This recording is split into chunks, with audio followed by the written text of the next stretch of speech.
বন্ধুরা তোমরা কি কেউ লক্ষ্য করেছো যে আমাদের ওয়াইটিতে একজন তারকা রাক্ষসীর নতুন করে আবির্ভাব ঘটেছে? না, তোমরা হয়তো বুঝতে পারছো যে বাবা এই আবার কোথা থেকে নতুন করে আবির্ভাব ঘটালো। হ্যাঁ বন্ধুরা, এরকমই এক তারকা রাক্ষসীর কথা কিন্তু তোমাদের সামনে এই ভিডিওতে আজকে আমি বলতে চলেছি। এছাড়াও অনেক অনেক ইন্টারেস্টিং কথাও তোমাদের সাথে এই ভিডিওতে শেয়ার করতে চলেছি বন্ধুরা। তো ভিডিওটা নয় স্কিপ করে পুরোটা দেখো, আশা করছি তোমাদেরকে এই ভিডিওটায় অনেক কিছু তথ্য দিতে পারবো। তো কাকে নিয়ে ভিডিওটা করছি সেটা আগে বলে নিই। দীপদাদা এবং রিনাকে নিয়ে তো অবভিয়াসলি এই ভিডিওটা করছি, সাথে সাথে কিন্তু এই নতুন করে যে তারকা রাক্ষসীর আবির্ভাব ঘটেছে তাকে নিয়েও কিন্তু তোমাদের সামনে আমি আলোচনা করতে এসে গেছি। তো এই তারকা রাক্ষসী কাকে বললাম, কেনই বা বললাম? হ্যাঁ, তোমরা যাকে ঘোড়ামুখী, তোমরা যাকে লোটে সুটকি, তোমরা যাকে দালাল, প্লাস আমিও যাকে দালাল বলি, সেই নতুন করে কিন্তু নিজের তারকা রাক্ষসীর রূপটা আমাদের সামনে তুলে ধরেছে আজকের ভিডিওতে। মানে আমি বলতে চাই, কেউ যদি মানে স্ল্যাং ল্যাঙ্গুয়েজ শিখতে চাও, মানে খিস্তি শিখতে চাও, তাহলে কিন্তু একদম চোখ কান বন্ধ করে চলে যেতে হবে এই তোমার তারকা রাক্ষসীর আইডিতে, এবং সেখানে গিয়ে পুরো নোট করে করে যে একটা ভিডিওর মধ্যে ঠিক কটা করে ও গালাগাল বা স্ল্যাং ল্যাঙ্গুয়েজ ইউজ করে, তোমরা যদি খুব ভালোভাবে নোট করো তাহলে দেখবে প্রতিটা কথায় কথায় কিন্তু একটা করে স্ল্যাং ল্যাঙ্গুয়েজ ইউজ করা হয়। সে আবার নিজেকে বিশাল একটা গর্ব প্রকাশ কি করে যে আমি বিএড পাস, আমি এমএ পাস। বুঝি এমএ পাসটা বোধ হয় এইরকম স্ল্যাং ল্যাঙ্গুয়েজ করাতেই কিন্তু সে পাস করেছে, নর্মালভাবে পড়াশোনাতে পাস করেনি। সে কিন্তু এই গালাগাল দেওয়াতেই মনে হয় এই বিএ পাসটা বা বিএড পাসটা কিন্তু করেছে। কেন বলছি?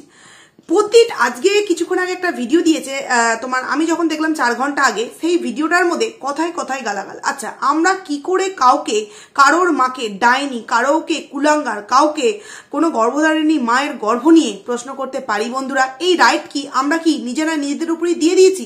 হ্যাঁ, এখানে আমাকে অনেকেই প্রশ্ন করতে পারো, তুমিও তো রিনার মাকে নিয়ে ভিডিও করো। আমি বারংবার বলি, আমার ভিডিওতে কখনো কি তোমরা কোনো স্ল্যাং ল্যাঙ্গুয়েজ শুনতে পাও না? তাও কিন্তু আমি কন্ট্রোভার্সি ক্রিয়েটার, আমি কিন্তু কন্ট্রোভার্সি করি। কারণ কি, আমি জানি যে কন্ট্রোভার্সি করা মানেই বন্ধুদের সামনে নিজের মতামতটা প্রকাশ করতে গেলে স্ল্যাং ল্যাঙ্গুয়েজ ইউজ করে তাদের সামনে আমার মতামত যদি আমি প্রেজেন্টেশন করি তাহলেই আমি বাহবা পাবো, নচেত আমি বাহবা পাবো না। এরকম আমার ভিডিও করার কোনো রকম প্রয়োজন নেই। আমি যেরকম আমি সেরকম ভাবি আমার বন্ধুদের সামনে ভিডিও দিতে কিন্তু পছন্দ করি। সেখানে এই দালাল আজকে দীপদাদা ভাইয়ের নামে অনেক অনেক ব্লেম দিয়েছে। আমি তো বলবো দীপদাদা ভাই, তুমি দেখো, কন্ট্রোভার্সি ক্রিয়েটারদের নামে আমি স্টেপ নেওয়ার কথা বলছি না, কিন্তু তোমার মাকে দীর্ঘদিন ধরে এইভাবে ডাইনি, খুনি, রাক্ষসী, কুলাঙ্গারিনী, এই যে কথাগুলো বারংবার বলছে, এই কথাগুলো নিয়ে মানে বলার জন্য কিন্তু তোমার স্টেপ নেওয়া অবশ্যই কিন্তু প্রয়োজন। কারণ কন্ট্রোভার্সি একদিকে, কিন্তু কারোর মায়ের গর্ভ নিয়ে, কারোর মায়ের সম্মান নিয়ে, কারোর মায়ের চরিত্র নিয়ে যদি কেউ প্রশ্ন করে, সেই নিয়ে কিন্তু একটা সন্তান হিসেবে তোমার মুখ বন্ধ করে এইভাবে চুপচাপ কিন্তু বসে থাকাটা উচিত নয়। আর দু একটা ভিডিওর মধ্যে কি কথা বললাম তাইতেই আমি মনে করছি যে আমি সমস্ত কিছু কাউকে আমার ভিডিও থ্রু দিয়ে জানিয়ে দিচ্ছি, এটাও কিন্তু ঠিক নয়। কারণ তুমি তোমার মায়ের সম্মান কোথাও না কোথাও রাখতে পারছো না, এবং সেটা হচ্ছে অনেকটাই দোষী কে এখানে? রিনা। অনেকটা না, পুরোপুরি দোষী। দোষ করেছে, এবং দোষ করেও কিন্তু নিজের শাশুড়ি শ্বশুরের নামে, নিজের হাজবেন্ডের নামে বলার জন্য রাস্তাটা কিন্তু সেই খনন করে দিয়েছে এই দালালের হাতে। না হলে একটা 3 মাস বয়সে একটা মেয়ের সাথে কি ঘটনা ঘটেছে সে কি করে জানতে পারলো? এতটা শিওরলি সে কিভাবে বলতে পারছে যে কিনা 3 মাস বয়সী একটা মেয়েকে মেরে ফেলতে পারে? কি করে জানলো? এই কথাটা নিশ্চয়ই স্পেশাল দিব্যার সাথে এই দালালের কথা হয়নি। তাহলে এই কথাগুলো নিশ্চয়ই রিনা বলেছে এই দালালকে, যে 3 মাস বয়সে নাকি আমাদের স্পেশাল দিব্যাকে মেরে ফেলার চেষ্টা করা হয়েছে। আমি আমাদের স্পেশাল দিব্যাকে এই ভিডিওটা দেখার জন্য অনুরোধ করছি। জানি সে এইটুকুনি একটা ছোট্ট কন্ট্রোভার্সি ক্রিয়েটারের ভিডিও দেখবে না, তবুও রিকোয়েস্ট রইল। কারণ কি, সে একটা ভিডিও করেছিল, 2টো ভিডিও করেছিল, তার মধ্যে একটা ভিডিওর মধ্যে তার টাইটেল ছিল সরি মামনি, এরকম একটা লাইভ করেছিল না ভিডিও করেছিল, যাই হোক মনে নেই, যে তার জানা ছিল না কি তার মাকে, তার মায়ের গর্ভকে কেউ কুলাঙ্গার বলেছিল। সেটা নয় জানতে পারেনি, কিন্তু এখন তো সে খুব ভালোভাবেই জানতে পারছে। কারণ কি, সে ওয়াইটির প্রতিটা কন্ট্রোভার্সি ক্রিয়েটারের ভিডিও কিন্তু খুব ভালোভাবে দেখে। সেখানে তাকে যে সাপোর্ট করছে, মানে এই আমাদের স্পেশাল দিব্যাকে যে সাপোর্ট করছে স্পেশাল দালাল, তার ভিডিও কি তার চোখে পড়ে না? তার মাকে বলা হচ্ছে যে তাকে নাকি 3 মাস বয়সে খুন করে ফেলার চেষ্টা করা হয়েছে। এই যে কথাটা, এই কথাটা কোনোদিনও কি এই স্পেশাল দিব্যায়ের মুখ থেকে আমরা শুনতে পেয়েছি? কারণ কি, এই দালাল বলছে যে স্পেশাল দিব্যাই নাকি তার ভিডিওতে কবে বলেছে যে সে নাকি, মানে তাকে নাকি তার মা 3 মাস বয়সে খুন করে ফেলতে চেয়েছে। এই যে কথাটা বারবার বলছে এই দালাল, এটা কি সত্যি আমাদের স্পেশাল দিব্যাই বলেছে? না, সে হয়তো তার সাথে হয়ে যাওয়া ঘটনাগুলো তার মামার বাড়ির থ্রুতে জানতে পেরে বন্ধুদের সামনে জানিয়েছে, কিন্তু কোথাও কি উল্লেখ করেছে যে তার মা তাকে মানে শেষ করে দেওয়ার চেষ্টা করছে? না। তাহলে এই সমস্ত অযৌক্তিক কথাবার্তা, যার কোনো প্রমাণ এখনো পর্যন্ত আমরা স্পষ্টভাবে পাইনি, যেখানে কিনা আমরা রিনার পরকীয়ার স্পষ্ট প্রমাণ পেয়েছি তার কমিউনিটি পোস্ট, এমনকি কালকের ভিডিও যে হ্যাঁ আমি একটা ভুল করেছে, সেখানে সেটা নিয়ে আমরা বলছি, তাতেও রিনার ফেটে যাচ্ছে। তাহলে এদিকে স্পেশাল দীপ ভাই কেন মুখ এখনো বন্ধ করে আছে যে তুমি আমার মাকে এই যে বলছো মেরে ফেলার চেষ্টা করা হয়েছে, তুমি কোথা থেকে জানলে যে আমাকে আমার মা মেরে ফেলার চেষ্টা করেছে? এখন স্পেশাল দীপ ভাই কেন তার মুখটাকে বন্ধ করে রেখেছে? নাকি সে ওই দালালের কাছে পুরোপুরি বিক্রি হয়ে গেছে যে তুমি আমাকে নিয়ে পজিটিভ ভিডিও বানাবে, আমি তোমাকে টাকা পাঠাবো এখান থেকে, এবং সেই কারণেই হয়তো এত কন্ট্রোভার্সি ক্রিয়েটারদের ভিডিও দেখতে ব্যস্ত যে নিজের পরিবারের সংসারের কাজকর্ম করার জন্য একটা 24 ঘন্টা লোক রাখার পরেও সে তার সংসারের কাজকর্ম গুছিয়ে উঠতে পারছে না। বুঝতে পারছো বন্ধুরা? সেও কিন্তু একজন মানে কি বলবো সংসারী একজন মহিলা, আমরাও কিন্তু একজন সংসারী মহিলা, মানছি সে একজন অনেক বড় ব্লগার, কিন্তু তার সাথে কিন্তু তার 24 ঘন্টার জন্য একজন হেল্পিং হ্যান্ড আছে, তারপরেও কিন্তু সে কোনো কাজকর্ম নিপুণভাবে করে উঠতে পারছে না। তাহলে তোমরা ভাবো যে এই কতটা কন্ট্রোভার্সি ক্রিয়েটারদের ভিডিও দেখে তবেই না দিন রাতে নিজের কাজকর্ম করে ওঠার সময়ও পাচ্ছে না, সেখানে সবাইকার ভিডিও দেখছে, অথচ এই দালালের ভিডিও কেন তার চোখে পড়ছে না যে তার মাকে বলা হচ্ছে কুলাঙ্গার? এমনকি আজকে দীপদাদাভাইকে পর্যন্ত বলা হলো যে নিজের বউকে যে বিয়ে করে আনার পর মানে না খাইয়ে রাখে তার মতো কুলাঙ্গার নাকি পৃথিবীতেও নেই। আরে তুই দীপদাদাভাইকে কুলাঙ্গার বলছিস, তুই কি করিস? তুই তোর শাশুড়ি মাকে, যার ভিটেতে আছিস, যার ছেলের সাথে বিয়ে করে সংসার করছিস, সেই বাড়িতে থেকে তুই তোর শাশুড় শ্বশুরীকে একবেলা ভাত পর্যন্ত রান্না করে দিস না। তাহলে তুই কোন সা মহান ব্যক্তি যে তোকে কুলাঙ্গার নামটা আমরা অ্যাড করতে পারবো না? তুই তো কুলাঙ্গা না, তুই হচ্ছিস বেহায়া, কুলাঙ্গার, বেহায়া, তুই যত রকম নোংরা পৃথিবীতে মানুষ আছে তার থেকে সব থেকে ওপর হচ্ছিস তুই হচ্ছিস একজন এমন একটা ডাইনি। তুই বলেছিস না দীপদাদাভাইয়ের মাকে ডাইনি, যে ওই ডাইনি নাকি নিজের মেয়েকে মেরে ফেলার চেষ্টা করা হয়েছে। তুই তো এমন একটা ডাইনি যে কিনা শ্বশুর শাশুড়িকে একটু ঠাকুমা দাদু হওয়ার সুখটাও তুই দিতে পারিস না। তুই এমন একটা ডাইনি বলতে বাধ্য হচ্ছি বন্ধুরা, কারণ সে তার আজকের ভিডিওতে এমন কিছু কথা দীপদাদাভাই এবং তার ফ্যামিলি মেম্বার্সদের নামে বলেছে, যেখানে আমি এই ডাইনি কথাটা বলতে কিন্তু বাধ্য হলাম। ও কি করে অপরের মাকে ডাইনি বলতে পারে? তাহলে আমরা কেন তাকে ডাইনি বলতে পারি না? যে সে এমন একটা ডাইনি যে ওই বাড়িতে পা রাখতেই একটা ছেলের সাথে একটা মা বাবার পুরোপুরি বিভেদ হয়ে গেছে, একটা ছেলের কাছে তার বাবা মা নামে সর্বক্ষণ কুটমন্ত জুগিয়ে যাওয়া হচ্ছে, বিয়ে বাড়ি যাওয়া হলো, সবার সাথে ছবি তোলা হচ্ছে, সবার সাথে ভিডিও করা হচ্ছে, অথচ নিজের শ্বশুর শাশুড়ির সাথে একটা ভিডিওর ছোট্ট পর্যন্ত একটা ক্লিপ আমরা দেখতে পেলাম না।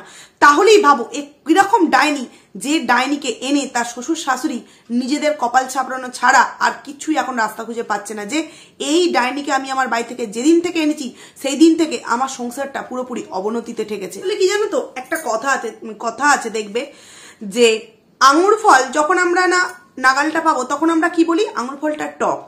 অ্যাকচুয়ালি ও আজকে যে তারকা রাক্ষসী রূপটা ধারণ করেছে কিসের জন্য বলতো? কালকে দীপদাদাবের বাড়িতে একটা বিশাল বড় প্রোগ্রাম হয়েছে, যেখানে কিনা আজকে আমরা তার ভিডিওতে দেখতে পেয়েছি অনেক দিদিভাইরা তাদের বাড়িতে গেছে। অপরদিকে রিনা কিন্তু একবারের জন্য এই দালালকে তার বাড়িতে যাওয়ার জন্য কোনো রকম কোনো কিছু পারমিশন দিচ্ছে না, সেই কারণে রেগে গিয়ে একদম যাকে বলে পুরো বোম বাস্ট করেছে, এবং সেই জন্য নিজের রূপটা ঘোড়ামুখী থেকে লোটসুটকি থেকে একদম তারকা রাক্ষসীতে পরিণত করেছে। সে বলছে যে কোন বাড়িতে কথায় কথায় 4 চাকা বের করা হয়। কিছুদিন আগেই এই ঘোড়ামুখী এই দালাল বলছিল যে সকালবেলায় ছেলেটার ঠান্ডা লাগছে, সেখানে কেন নিজের বাড়িতে 4 চাকা থাকতে কেন ছেলেটাকে 4 চাকা করে স্কুলে নিয়ে যাওয়া আসা হবে না? যেখানে আমি বলেছিলাম যে তার 4 চাকা করে যদি বাচ্চাকে স্কুলে দেওয়া আসা করা হয় তাহলে তার ঠান্ডা লাগে না। নিজের বাড়িতে কোনো সন্তান নেই বলেই এই ধরনের অপ্রাসঙ্গিক কথাবার্তাগুলো বলতে পারে, যেখানে কিনা আমি আমার নিজের সন্তানকে 4 চাকা করে পাঠাই, নিজের নয়, ভাড়া করা যে যা স্কুলের বাসগুলো তাতে। এমনকি আমার কাছে একটা কমেন্টস পর্যন্ত এসছে যে দিদিভাই আমার সন্তানকে আমি 4 চাকা করে পাঠাই, তার সত্ত্বেও প্রতিদিন কিন্তু জ্বর সর্দি লেগে আছে। অথচ ওই দালাল আজকের ভিডিওতে বলছে যে গ্রামের ছেলে, কোন সা গ্রামের ছেলে কথায় কথায় 4 চাকা বের করে? এই ঘোড়ামুখী এই দালাল কোন টাইমে কোন কথাটা বলতে হয় নিজেই জানে না, খালি উল্টো পাল্টা দিনরাত বকে যাচ্ছে, পাগল হয়ে গেছে, যাকে বলে কে অ্যাসাইলামে পাঠাতেই হবে। কারণ কি এই লোকের দেখে একে তো একটা দিদিভাই 40K সাবস্ক্রাইবার কমপ্লিট হয়ে গেছে, সেখানে এ দেখে জাস্ট আর নিতে পারছে না যে এই যে সবাই যাচ্ছে গিয়ে গিয়ে এত এত সাবস্ক্রাইবার গেন করছে, ভিউজ বাড়াচ্ছে, সেখানে আমি কি করছি, আমাকে একটি বারের জন্য চান্স দিচ্ছে না এই রিনা কিন্তু ওকে পাত্তাই দেয় না। তারপরেও কিন্তু এই রিনাকে নিয়ে জানে যেটা ভুল করছে রিনা, তার সত্ত্বেও কিন্তু তাকে নিয়ে পজিটিভ ভিডিও বানাতে সবসময়ের জন্য একদম লেগে আছে। যদি কোনোদিনও তাকে তু করে ডাকে, যদি কোনোদিনও তাকে তু করে ডাকে। কারণ কি এই লোটাস সুটকি আজকে বললো মানে দালাল যে রিনা নাকি এই বাড়িতে উচ্ছের ঝোল এবং পটল সাইটিং না এরকম কিছু একটা মাছের কথা বললো। আমি সাইটিং মাছ চিনি মানে জানি, কিন্তু পটল সাইটিং কি সেটা ওরাই হয়তো ভালো করে জানবে। তো এই দুটো মাছ ছাড়া নাকি তাদের বাড়িতে কিছুই রান্না হতো না, কিছুই রান্না হতো না। আমি আমার ভিউয়ার্সদের কাছে প্রশ্ন করছি, আগের দিনই একটা আমি ভিডিও তোমাদের সামনে দিয়েছিলাম যে রিনাকে নিয়ে নাকি কোনো জায়গায় শপিং মলে যায়নি, ঘুরতে যায়নি, সেরকম একটা ভিডিও দিয়েছিলাম। সেটা অনেকটা বড় হয়ে গেছিলো, আর বড় ভিডিও দেখতে বন্ধুদের অনেকটা প্রবলেম হয়, সেই কারণে আমি এখানে আর ভিডিও ক্লিপটা অ্যাড করলাম না। কিন্তু তোমরা যারা দীপদাদের ভিডিও প্রথম থেকে দেখতে তারা আমাকে কমেন্টস করে জানিও তো যে শুধুমাত্র উচ্ছের ঝোল আর এই পটল সাইটিং মাছ দিয়ে কি রিনা ভাত খেত? আমি তো দেখেছি যথারীতি রিনা যা বলতো সেটাই অর্ডার, মানে যা অর্ডার করা হতো দীপদাদ ভাই সেটাই সঙ্গে সঙ্গে নিয়ে আসতো। সব থেকে মজার বিষয় যে লোটাস সুটকি যখন এই রিনা যখন বিয়ে হয়ে গেছিল তখন তো কোনো হার্বাল প্রোডাক্ট খেত না। তাহলে ওখানে গিয়ে যদি শুধু উচ্ছের ঝোল আর পটল সাইটিং মাছ খেয়ে 5টা বছর কাটায়, তারপরেও তার এই হার্বাল প্রোডাক্ট খাওয়ার কি প্রয়োজন ছিল? সে এত কেন মোটা হয়ে গিয়েছিল? খাবার দাবার যদি ঠিক নাই খেতে পারতো তাহলে বিরিয়ানি মানে খাচ্ছে হাজবেন্ড পাশে, বিরিয়ানি বারবার বলছে খাওয়ার জন্য ওয়াইফকে, কিন্তু ওয়াইফ নিজের ডায়েট কন্ট্রোল করতে ব্যস্ত। কারণ কি সে এতই খাওয়া দাওয়া করে শ্বশুর বাড়িতে যে সে এবার বুঝেছে যে না আমার শরীরের এবার একটা ফিটনেসের প্রয়োজন আছে। সেই কারণে সামনে বিরিয়ানি থাকা সত্ত্বেও যেখানে কিনা তার স্বামী তাকে বারংবার বলছে বিরিয়ানি খাওয়ার জন্য, সে খাচ্ছে না। তাহলে যদি উচ্ছের ঝোল আর পটল সাইটিং মাছটা খেয়ে 5টা বছর কাটায় তাহলে তার এই যে ফিগার, এই ফিগারটা কি করে হলো? লোটাস সুটকিও তো অনেক কিছু খায়, তাহলে লোটাস সুটকির ফিগারটা হচ্ছে না কারণ তাহলে লোটাস সুটকির বর কি দুটো ভাতও ঠিক বেলা মানে ঠিক করে তাকে খাওয়াতে পারে না? তার থেকে তো ফার বেটার দীপদাদ ভাই যে বউকে উচ্ছের ঝোলই বলো আর পটল সাইটিং মাছই বলো খাইয়েও কিন্তু এতটা ফিগার তার বানাতে পেরেছে। কিন্তু লোটাস সুটকির বর এ তো কিছুই করতে পারেনি, সেই সুটকি তো সুটকি রয়ে গেছে।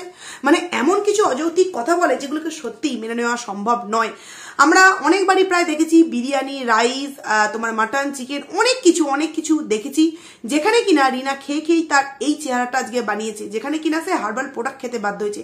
সেখানে এর নজরে শুধু কিন্তু এই উচ্ছের ঝোল আর এই সাইটিং মাছটার কিন্তু মাথায় এসছে, আর কিছু কিন্তু এর মাথায় আসেনি। এরপর যে কথাটা বলবো, এই যে 4 চাকা করা বলছে যে কি মেটে আলু চেনে না। দেখো বন্ধুরা, গ্রামের মানুষ বলেই যে আমাদেরকে সমস্ত কিছু চিনতে হবে এমন কিন্তু কোনো রকম কোনো মানে কি বলবো বাধ্যবাধকতা নেই যে আমরা গ্রামে মানুষ হয়েছে বলি আমাদেরকে সমস্ত কিছু জানতে হবে, সমস্ত কিছু চিনতে হবে। কারণ গ্রামে আমরা জানি যে বেশিরভাগ মানুষই গ্রামের জিনিসগুলোকে চেনে, কিন্তু অনেক জিনিস আছে যেগুলো হয়তো সেই জিনিসগুলো বাড়িতে সচরাচর ব্যবহার করি না আমরা। অবভিয়াসলি গ্রামে চাষ হয়, গ্রামের মানুষেরা প্রত্যেকেই খায়, বাবা মাও হয়তো খেয়েছে, কিন্তু সন্তান যখন বাড়িতে বড় হয়েছে তখন হয়তো সেই জিনিসটার বাড়িতে রান্না বান্না করা হয়নি। তোমরা যারা আছো তোমরা একটু প্লিজ কমেন্টস করে জানিয়ে তো যে তোমরা যারা গ্রাম থেকে ভিডিওগুলো দেখো তোমরা গ্রামের প্রত্যেকটা জিনিস চেনো। আর তোমরা যদি গ্রামের কোনো একটা জিনিস না চিনে থাকো তাহলেই তোমাদেরকে অপমান করা হবে যে এই যে নিজেকে আমি গ্রামের মানুষ বলি, আমি সাদাসিধে মানুষ বলি, সহজ সরল মানুষ বলি। তুমি যদি এত ভালো হয়ে থাকো তাহলে তুমি গ্রামের মানুষ হয়ে গ্রামের জিনিস কেন তুমি চেনো না? এটা কি কোনো পয়েন্ট হলো? গ্রামের মানুষ মানেই যে আমাকে সমস্ত কিছু চিনতে হবে? তার মধ্যে এটাই প্রমাণ হচ্ছে যে শহরের মানুষ হলেই A to Z মানে যত রকম আধুনিক জিনিস আছে সমস্ত কিছু সেই মানুষটা নিজের আয়ত্তে করতে পারবে। এটাই তো এই লোটাস সুটকি বলতে চাইছে। কোন কথা বলতে বলতে কোন কথায় চলে গেলাম, এই যে বললাম আঙুর ফল টক, এই দালাল যেতে পারছে না, সেই কারণে কি করবে? আঙুর ফল তো আমি আর খেতে যেতে পারবো না, কোনো দিনই আমার পক্ষে সম্ভব নয় ওখানে গিয়ে আঙুর ফলটা খাওয়া। সেই কারণে আমি ওই আঙুর ফলটাকে এমনভাবে টক বলে সবাইয়ের সামনে প্রমাণিত করব যাতে আমি তো যাওয়ার চান্স পাবাও না, আর যারা সেখানে যেতে চাইছে যেন আমার ভিডিও দেখে সেখানে আর না যেতে পারে। কারণ যেই যাবে সেই তো ওখানে গিয়ে নিজস্ব ভিউ পাবে, নিজস্ব আইডি দাঁড় করাবে, সেখানে আমার ভিডিও আর কেউ দেখবেই না। আর তারা যে সত্যিই কতটা ভালো মানুষ, আমার ভিউয়ার্সরা যদি তার বাড়িতে যায় তাহলে তারাও জানতে পেরে যাবে যে আমি কিভাবে ভিউয়ার্সদেরকে বোকা বানাচ্ছি, দিনের পর দিন বোকা বানাচ্ছি।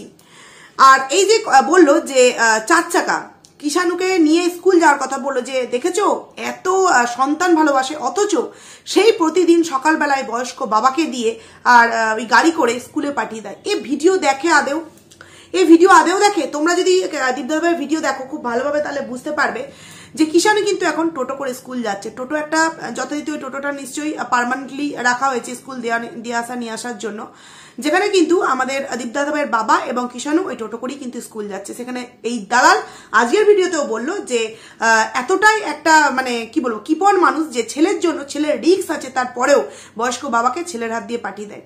আসলে তুই পদে পদে বুঝিয়ে দিস যে তোর না থাকার ব্যথা মানে জ্বালাটা তুই অন্যের ওপর দিয়ে কিন্তু মেটাতে চাস, তুই কি বলি বাংলাদেশের ওই কুলাঙ্গারটা, তুই বাংলাদেশের ওই কুলাঙ্গার বলে তুই কিন্তু পুরোপুরি বাংলাদেশ কি অপমান করলি। তোর সাহস কি করে হয় অপর একটা দেশকে তুই এইভাবে কুলাঙ্গার বলছিস? হ্যাঁ, তুই বাংলাদেশের কুলাঙ্গার মানে কিন্তু কারোর নাম বলিসনি। বাংলাদেশের কিন্তু অনেক কেউ দীপদাদার বাড়িতে এসছে যারা কিনা ওয়াইটিতে নেই, ওয়াইটির একজন ভিউয়ার্স, সেখানে তুই কি করে বললি যে বাংলাদেশের কুলাঙ্গার? মানে বুঝতে পারছো বন্ধুরা, এ কিন্তু এখন দুটো দেশের মধ্যেও একটা ঝামেলা সৃষ্টি করার নিজের মনের মধ্যে প্ল্যান আসছে, যেই প্ল্যানে হয়তো অনেকে সামিল হবে, কিন্তু যারা এই সমস্ত জিনিসগুলো পছন্দ করে না তারা কিন্তু বুঝতে পারবে যে দালাল কতটা খতরনাক। নাহলে বলতে পারে বাংলাদেশের ওই কুলাঙ্গার মানে কুলাঙ্গারকে নাকি দীপদাদা বলেছে যে সে তাকে নিয়ে গর্ব প্রকাশ করে, কারণ কি সে সত্যটা সবাইকার সামনে তুলে ধরেছে। অ্যাকচুয়ালি একদম ঠিক কথাই বলেছে, কারণ এই যে আমরা দাঁত ফোগলার নাম, দাঁত ফোগলার কটা বিয়ে, দাঁত ফোগলার বউ, দাঁত ফোগলার সাথে তার বউয়ের কি হয়েছিল, আদার্স যাবতীয় জিনিস কিন্তু আমরা ওই বাংলাদেশের আরশ ভাইয়ের কাছ থেকে কিন্তু জানতে পেরেছি। সেখান থেকে গর্ব তো অবভিয়াসলি হবে যে সেই মানুষটাই এত তথ্য আমাদের সামনে তুলে দিতে পেরেছে, যেখানে কিনা রিনাও হয়তো রিয়েলাইজ করেছে যে না, আমার জন্য কিন্তু এই দাঁত ফোগলা কখনোই প্রযোজ্য নয়।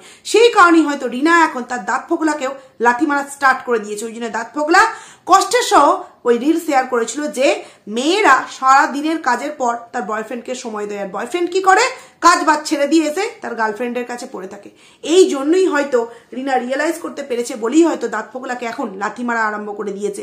না হলে এই যে সুন্দরভাবে ঘুরতে যাচ্ছে ফিরতে যাচ্ছে, এই আনন্দ মজা আমোদ প্রমোদ, এইগুলোতেও কিন্তু আমরা এই দাঁত ফোগলাকে দেখতে পেতাম, কিন্তু দেখতে পাইনি। তার একটাই কারণ, মানে এই আজকের ভিডিওটাই রিনার আজকের ভিডিও, সেটা নিয়ে আমি কিছুক্ষণ পর তোমাদের সামনে একটা ভিডিও নিয়ে আসবো, সেটাতে কিন্তু আমরা এই দাঁত ফোগলাকে দেখতে পেলাম না। যদিও ভিডিওটা আমি খুব একটা ভালো করে দেখিনি, হয়তো কোথাও চিপাই চাপাই আছে, কিন্তু এই যে কুলাঙ্গার কথাটা বললো বাংলাদেশের কুলাঙ্গার, এখানে তোমাদের কি মতামত? ও দেশ নিয়ে এই কুলাঙ্গার কথাটা বলার সাহস কি করে পেলো বন্ধুরা? কি করে পেলো? নাকি ওর ফাটছে যে এবার ভাই মানে আরশ ভাই এদিকে এসছে, না জানি আরো কত তথ্য ওয়াইটির সামনে তুলে দিলে আমার ঝোল্লা পুরোপুরি একদম ফাঁকা হয়ে যাবে, আমি বলার মতো কোনো রকম কোনো কিছু কন্টেন্ট খুঁজেই পাবো না, একদম নর্দমার কিট। না হলে কেউ কখনো কারোর মাকে ডাইনি, কারোকে কুলাঙ্গার, কাউকে খুনি এই কথাগুলো বলতে পারে? আমি তো বলবো দীপদাদা ভাই তুমি এই কথাগুলোর জন্য স্টেপ নাও। কিসের জন্য চুপ করে বসে আছো? আজ বলতে বাধ্য হচ্ছি, একটা ছেলে হয়ে যদি মা বাবার আত্মসম্মান রক্ষা করতে না পারো, তাহলে তোমার মনে হয় আর কোনোদিনই কিছু করে ওটা হবে না। এই তো সময় নিজের মা বাবার সম্মানকে, নিজের মানে কি বলবো মা বাবাকে সবার সামনে দাঁড় করিয়ে বলা যে এই যে কথাগুলো তোমাদের নামে এই মানুষটা ব্লেম দিচ্ছে, এটা কি সত্যিই মা কোনোদিনও এরকম হয়েছিল? তুমি দিদিকে মেরে ফেলার চেষ্টা করেছিলে? তুমি নিজের মুখে বলো। কেন আমাদের দীপদাদার মা এখনো পর্যন্ত মুখ বন্ধ করে আছে? কেন? কিসের জন্য? তো যাই হোক বন্ধুরা, অনেক কটা কথা বললাম, আর কানা অন্ধি একটু ভিডিওগুলো ভালো করে দেখলেই বুঝতে পারবি যে কিষানু টোটোই করে স্কুল যাচ্ছে। মানে ভাটের বাউতারি এখানে মারতে আসিস না, বুঝলি লোটে সুটকি। তো যাই হোক বন্ধুরা, ভিডিওটাকে আমি এখানেই এন্ড করছি। খুব তাড়াতাড়ি তোমাদের জন্য আবার একটা নতুন ভিডিও নিয়ে আসতে চলেছি, ততক্ষণে তোমরা কিন্তু খুব ভালো থেকো। তো চলো।